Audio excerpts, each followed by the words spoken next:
എൻ്റെ വേറെ യൂട്യൂബ് ചാനലിലേക്ക് എല്ലാവർക്കും സുസ്വാഗതം. ഈ ചാനൽ എല്ലാവരും സബ്സ്ക്രൈബ് ചെയ്യണമെന്ന്, ലൈക്ക് ചെയ്യണമെന്ന്, ഷെയർ ചെയ്യണം. അഭിഷേക്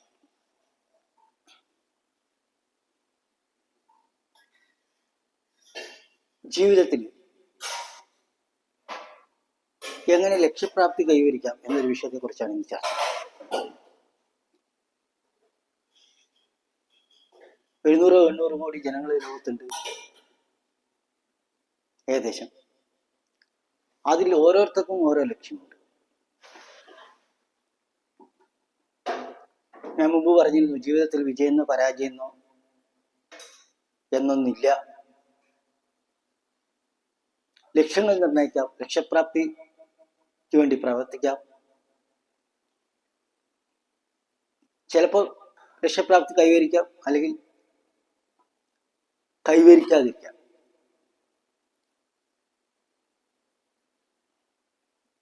ലക്ഷ്യപ്രാപ്തി കൈവരിച്ച് സമ്പൂർണ്ണ ജീവിത വിജയം നേടിയെന്നോ, ലക്ഷ്യപ്രാപ്തി കൈവരിക്കാത്തവർ സമ്പൂർണ്ണ പരാജയമാണെന്നോ ഒന്നും നിർവചിക്കേണ്ട യാതൊരു ആവശ്യമില്ല. ഫൂളിഷ്നെസ്.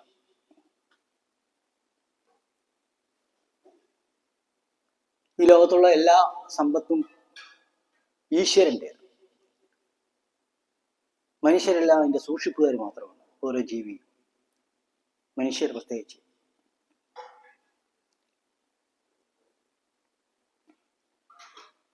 എങ്ങനെ ലക്ഷ്യപ്രാപ്തി കൈവരിക്കാം? പഠിച്ചുകൊണ്ടിരിക്കുന്ന കുട്ടികളാണെങ്കിൽ പലർക്കും ആഗ്രഹം ഉണ്ടാവും, ഡോക്ടർ ആവണം, എഞ്ചിനീയർ ആവണം. ഡോക്ടറായാൽ നല്ല ഗവൺമെൻറ് ഡോക്ടറായിട്ട് ജോലി കിട്ടണം. എഞ്ചിനീയറായ PWDയിലുള്ള ഇറിഗേഷനിലുള്ള ജോലി കിട്ടണം. അല്ലെങ്കിൽ ക്ലർക്കാകുകയാണെങ്കിൽ രജിസ്ട്രേഷനിലോ, സെയിൽ ടാക്സിലോ, RT ഓഫീസിലോ, PWDയിലോ, ഇറിഗേഷനിലോ, അല്ലെങ്കിൽ പൊല്യൂഷൻ കൺട്രോൾ ബോർഡിലോ ജോലി കിട്ടുന്ന ആഗ്രഹം ഇല്ലേ? അച്ഛനും അമ്മയും അതിനുവേണ്ടി പ്രാർത്ഥിക്കുന്നു. ചിലരാണെങ്കിൽ IT ആവും, IT ഫീൽഡ്. രാവും പകലും ഇരുന്ന് സോഫ്റ്റ്വെയർ ഹാർഡ്വെയർ ഒക്കെ ചെയ്ത് ഇടുപ്പ് സ്റ്റഡിയിലേക്ക് വടി പോലെ പറഞ്ഞ പോലെ വെച്ച് ജോലി ചെയ്യാൻ ആഗ്രഹിക്കും. ചിലർക്ക് നോബൽ സമ്മാനം കിട്ടണം, ഗവേഷണം നടത്തിയിട്ട്. ഫംഗസോ വൈറസോ അതിൻ്റെ പിന്നാലെ പോയിട്ട് കോവിഡിന് മരുന്ന് കണ്ടുപിടിച്ച്, അല്ലെങ്കിൽ എന്തെങ്കിലുമൊക്കെ കണ്ടുപിടിച്ചിട്ട് നോബൽ സമ്മാനം കിട്ടണം. ചിലർക്ക് ഡോക്ടറേറ്റ് കിട്ടണം. ഡോക്ടറേറ്റ് ഇൻ കാക്കഡെന്റോളജി, കാക്കയുടെ പല്ലിനെ കുറിച്ച് പഠിച്ചിട്ട് കിട്ടണം. ചിലർക്ക് പോലീസ് ആവണം, പട്ടാളം ആവണം, പൈലറ്റ് ആവണം, ക്ലർക്കാവണം, പ്യൂണാവണം. ചിലർക്ക് ഒരു റിസ്ക് ഏറ്റെടുക്കാൻ വയ്യാതെ ഫുഡ് മേടിച്ച് നടക്കണം, തെക്കും വടക്കും, തെക്ക് വടക്ക് സർവീസ്. ചിലർക്ക് ഡ്രൈവറാണ്. അങ്ങനെ എന്തൊക്കെയോ ഓരോരുത്തർക്കും ഓരോ ലക്ഷ്യം.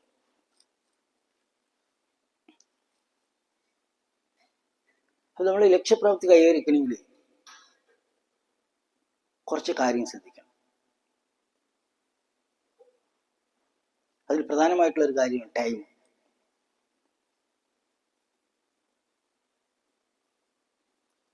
നമ്മൾ വീട്ടിലൊരു ഡിജിറ്റൽ ക്ലോക്ക് വാങ്ങിച്ചേക്കണം. അതായത് ഇലക്ട്രിസിറ്റിയിൽ വർക്ക് ചെയ്യണം, കറണ്ടിൽ വർക്ക് ചെയ്യണം. അതിൽ ഓരോ സെക്കൻഡും നോക്കി നമ്മൾ ഓരോ സെക്കൻഡും ഫലപ്രദമായി ഉപയോഗിക്കണം. 24 മണിക്കൂറാണ് ഓരോരുത്തർക്കുള്ളത്. അതിൽ 8 മണിക്കൂർ ഉറങ്ങണം, ബാക്കി 16 മണിക്കൂർ ഉണർന്നിരിക്കണം. ഈ ഉണർന്നിരിക്കുന്ന 16 മണിക്കൂർ ഓരോ സെക്കൻഡും ഫലപ്രദമായി ഉപയോഗിക്കുന്നുണ്ടോ എന്ന് നമ്മൾ വാച്ച് ചെയ്യണം. ഡിജിറ്റൽ ക്ലോക്ക് വീട്ടിൽ വാച്ച് ചെയ്യും. ഒരു സെക്കൻഡ് പോലും പാഴാക്കാതെ നമ്മൾ ലക്ഷ്യപ്രാപ്തിക്ക് വേണ്ടി പ്രവർത്തിക്കുക. പഠിക്കുന്ന കുട്ടികളാണെങ്കിൽ ഓരോ സെക്കൻഡും എന്താ നമ്മൾ പഠിക്കാനുള്ളത് പഠിച്ചുകൊണ്ടിരിക്കുക. ജോലി ചെയ്യുന്നവരാണെങ്കിൽ അവരുടെ മേഖലയിൽ സ്പെഷ്യലൈസ്ഡ് നോളജ്, വിശേഷപ്പെട്ട ജ്ഞാനം, നൈപുണ്യം കൈവരിക്കാൻ ശ്രമിക്കുക. നിയമങ്ങൾ പഠിക്കുക, അതിൻ്റെ അല്ലെങ്കിൽ അത് അങ്ങനെ ചെയ്യണം എന്നുള്ളത് പഠിക്കുക. അതിൽ വളരെ എക്സ്പെർട്ടാണ്. സാധാരണ നോളജ് എന്ന് പറഞ്ഞാൽ സ്പെഷ്യലൈസ്ഡ് നോളജ്, വിശേഷജ്ഞാനം. അവിടെയാണ് ആദ്യമായി നമ്മൾ ശ്രദ്ധിക്കേണ്ടത് ലക്ഷ്യപ്രാപ്തി കൈവരിക്കാൻ. രണ്ട്, നമ്മൾ ഓരോ ലക്ഷ്യങ്ങളും എഴുതി വെക്കണം. സർവ്വസമയം നമ്മൾ ബെഡ്റൂമിലോ നമ്മൾ എന്തൊക്കെ ജീവിത ലക്ഷ്യങ്ങൾ അത് എഴുതി വെക്കുക. ഓട്ടോമാറ്റിക്കായി നടന്നോളൂ. അല്ലെങ്കിൽ ബാത്റൂമിൽ എവിടെയെങ്കിലും വലുതായിട്ട് എഴുതി വെക്കുക, ഒരു ചാർട്ട് പോലെ കെട്ടിത്തൂക്കുക. അത് രണ്ടാമത് ചെയ്യേണ്ട കാര്യം. മൂന്നാമത്, കൂട്ടുകെട്ടൊക്കെ വെറുതെ അവോയ്ഡ് ചെയ്യുക. സമയം കൊല്ലികളായിട്ട് വെറുതെ ആയിട്ടുള്ള കൂട്ടുകെട്ടുകൾ, അംഗപ്രത്യംഗവർണ്ണ നടത്തലും അവരുടെ വീരവാദം പറയലിനും വേണ്ടി വരുന്ന, അല്ലെങ്കിൽ മദ്യപിക്കാനോ മയക്കുമരുന്ന് ഉപയോഗിക്കാനോ വരുന്ന ആ ദുസ്സംഗങ്ങളെ ഒഴിവാക്കണം. ദുസ്സംഗ സർവദൈവത്യാജ എന്നാ പറയുന്നത് നാരദമൂർത്തി. അത് ഒഴിവാക്കിയില്ലേ, സമയം കൊല്ലികളെ ഒഴിവാക്കിയില്ലയോ ലക്ഷ്യം കൈവരിക്കാൻ സാധിക്കില്ല. കൂട്ടുകെട്ട്, വെറുതെ അവരുടെ വീരവാദങ്ങൾ പറയുന്നത്, അംഗപ്രത്യംഗ പറഞ്ഞ അത് ഫൂളിഷ്നെസ്സിന് പിന്നാലെ നടക്കരുത് ഒരിക്കലും. വേറെ കാര്യം, വീട്ടിൽ പട്ടിയും പൂച്ചയും തത്തയും പ്രാവും കാക്കയും ഒക്കെ വളർത്താട്ടിരിക്കുക. പട്ടിയെ വളർത്തി കഴിഞ്ഞാൽ രാവിലെ പട്ടിയെ പീഡിക്കാൻ കൊണ്ടുപോകണം, വൈകുന്നേരം കൊണ്ടുപോകണം, അതിന് പിന്നാലെ നടക്കേണ്ടി വരും. അതിനെ തലോടണം, അതിനെ കുളിപ്പിക്കണം, സോപ്പിട്ട് കുളിപ്പിക്കണം, അതിൻ്റെ രോമങ്ങളൊക്കെ വേണ്ടി അതിന് ശരിയാക്കണം, അതിന് നഖമടിയും തട്ടി ഇഞ്ചക്ഷൻ എടുക്കാൻ നടക്കണം. ഒരുപാട് പണിയുണ്ട്. തത്തയാണെങ്കിൽ പറന്നു പോകാണ്ട് നോക്കണം, അല്ലേ? അങ്ങനത്തെ സംഭവങ്ങളൊക്കെ ഒഴിവാക്കുക. ഭഗവത്ഗീത പറയും, വ്യവസായാത്മിക ബുദ്ധി ഏകേഹ കുരുനന്ദന ബഹുശാഖാക്യനന്ദശ്യ ബുദ്ധയോ അവ്യവസായിന. അതായത് നമ്മളെ ബുദ്ധി ഒറ്റ ലക്ഷ്യത്തിൽ ഉറച്ചു നിൽക്കണം. പല വഴിക്ക് പോയി കഴിഞ്ഞാൽ അവർക്ക് ലക്ഷ്യപ്രാപ്തി കൈവരില്ല. ഉദാഹരണത്തിന്, നമ്മളൊക്കെ ഈ ജീവിതത്തിൽ പലപ്പോഴും പരാജയപ്പെട്ട ആൾക്കാരെ, പരാജയം വിജയുന്നില്ല ഞാൻ പറയാം, ഒന്ന് അറിയാൻ വേണ്ടിയിട്ട്, ലക്ഷ്യപ്രാപ്തി കൈവരിക്കാത്ത ആൾക്കാരെ നിരീക്ഷിച്ച് കഴിഞ്ഞാൽ കാണാൻ സാധിക്കും. അവർ പല സംരംഭങ്ങളിൽ ഏർപ്പെടും. ഇപ്പോൾ തുണിക്കച്ചവടക്കാരനാണെങ്കിൽ റിയൽ എസ്റ്റേറ്റിലേക്ക് ചാടും, അയാൾ ഹോസ്പിറ്റൽ തുടങ്ങും, പിന്നെ കശുവണ്ടി ഷോപ്പ്, കശുവണ്ടി ഫാക്ടറി വാങ്ങിക്കും. അങ്ങനെ സർവ്വത്തിലും ഫെയിലിയർ. ഒറ്റ ലക്ഷ്യം. തുണിക്കടയാണെങ്കിൽ തുണിക്കട, ഹോട്ടലാണെങ്കിൽ ഹോട്ടൽ, സ്വർണ്ണക്കടയാണെങ്കിൽ സ്വർണ്ണക്കട. നമ്മൾ വായിച്ചില്ലേ, മറ്റേ ഗൾഫ് രാജ്യത്ത് വലിയൊരു ജ്വല്ലറി നടത്തിയിരുന്ന ആള് hospital business, real estate business, അവസാനം എല്ലാം ഫെയിലിയർ. ബിഗ് ബസാർ വേണ്ട ആളുടെ ഉണ്ടായിരുന്നില്ല ഇവിടെ, ലോകമൊട്ട് ഉണ്ടാകും, ഇന്ത്യ ഒട്ടുക്ക് ഉണ്ടാകും. 999 ഷോപ്പുകൾ ഒന്നിച്ചു കൂട്ടി. അതിന് മുമ്പ് സത്യം കമ്പ്യൂട്ടേഴ്സ്, വീഡിയോകോൺ, നോക്കിയ, വിവിധ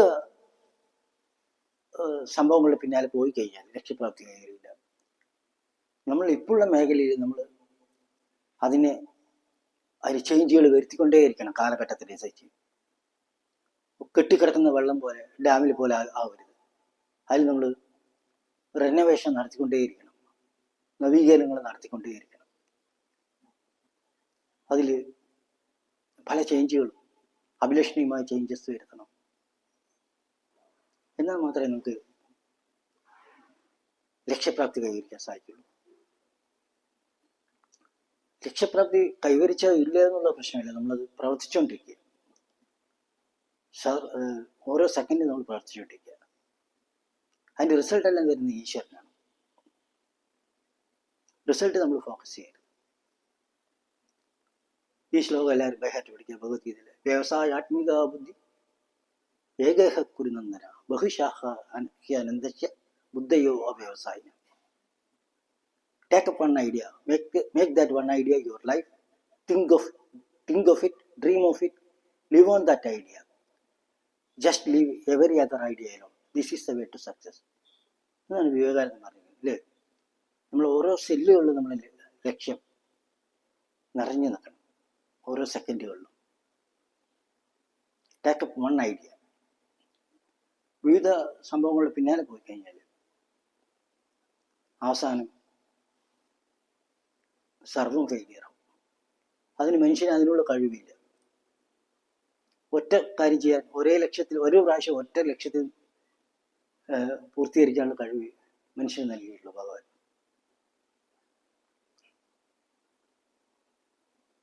Thank you very much for watching this video. Thanks a lot.